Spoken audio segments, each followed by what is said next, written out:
Hi guys, thanks again for visiting us at RS Aquaculture. In this video, I'll be actually going through some of the UV systems that we are actually using in our mud crab clear water RAS systems and how do they differ with the different kinds of UV that are submerged. So stay tuned.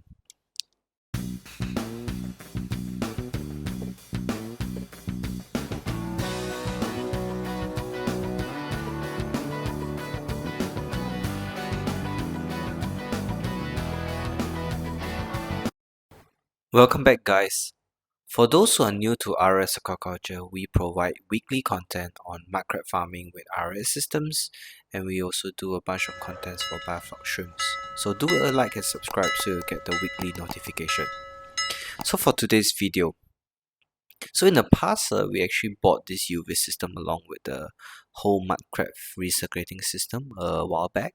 So you can see that it is actually an inline system, meaning that water is actually being pumped through these small UV systems and reintroduced back to the mud crab boxes.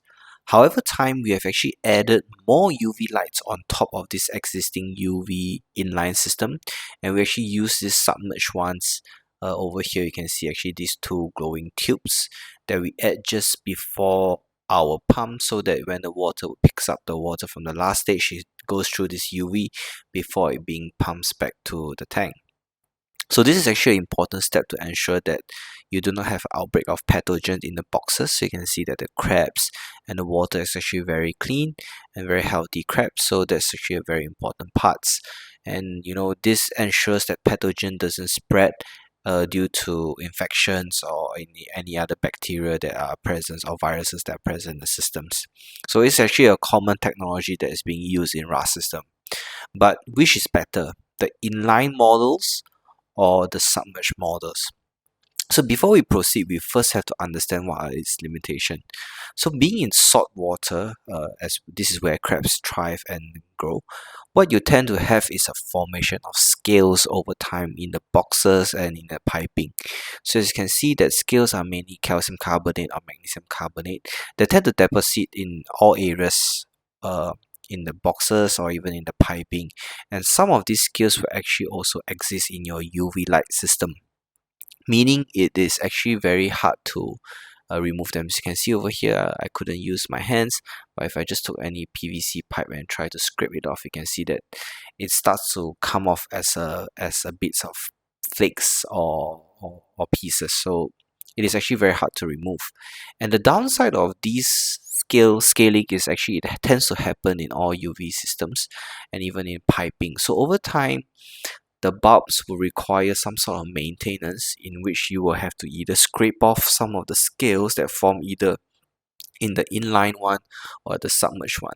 So meaning to say that if you install inline UV system, which we have here, we realized that this model couldn't be open. So that's why we were looking for other brands of inline UV system, and we overcome from this on the internet. So we think that this is actually quite a good option because it's an inline option. Ideally, we do not want the UV light to be so dispersed, such as the submerged one where you put it in a sump tank, because it can be very near to the biofilter tank in which the UV can kill off the bacteria. So having it inline definitely has its advantage. But the downside is sometimes if it's inline, you cannot clean the glass sleeve that might be scaled up due to contact with seawater. So this model is a bit different. We just actually received it not too long ago, and you can see once I unscrew the bulk head, I think this is where you're going to put in the electrical connection to connect the bulb. Yeah, so this is actually the housing. So you can see we can actually take out this piece here. It's actually my first time dismantling it, so we've never dismantled it before. So you can see that clearly it has two compartments. This is where you're supposed to put in the UV tube. So we can take this out and perform any maintenance if we have scaling on top of this glass. And you can see there's another layer of O-ring, right? So two parts, the housing, then followed by the housing for the LED as a second layer, protective layer for the light. As you can see over here, the one I'm just putting it back, and lastly the bulkhead to include the electrical connections over here. Alright, so the bulb looks something like that. You can see over here we actually it has quite a good packaging, and I guess this is a 13-watt version. Of course, there are other bigger inline models out there, and we just happen to have some of these, and I wanted to show everybody what are the differences between an inline system and our submerged system, and what are the steps that you have to take note once you do maintenance. So this is a really important point for those who are looking at the system. So that's all for this video. We hope you've enjoyed and learned something about inline systems and what are the pitfalls and what are the submerged systems. So do like and subscribe, and we hope to see you back again at Aquaculture.